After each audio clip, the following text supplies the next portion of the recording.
Wat by jou voertuig se uitlaatklep uitborrel, kan nou veroorsaak dat jy meer moet opdok vir wat jy hier insit. Kritisie van die regering se koolstofbelastingplan reken Suid-Afrika dra nie te veel by tot die wêreld se koolstofvrystellings nie en dat die land eerder moet fokus op ander probleme soos werkloosheid en 'n sukkelende ekonomie.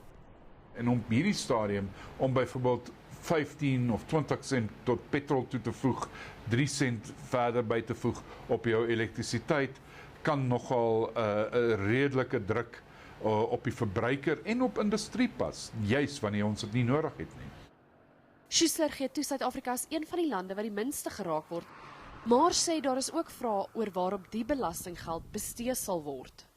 As ons wil koolstof belas, moet ons ook daai belastingsgeld gebruik in die eerste plek om koolstof te verminder en nie net mense te straf nie wat koolstof gebruik nie, want wat doen jy? Jy gebruik elektrisiteit en dit kom ongelukkig van steenkool.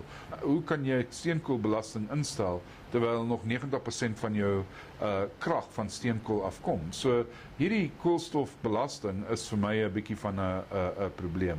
Lede van die publiek het nog net tyd tot 15 Desember en dit is al eers komende Dinsdag om kommentaar te lewer op die voorgestelde koolstofbelastingwetgewing. Daniela van Heerden, Unies, Johannesburg.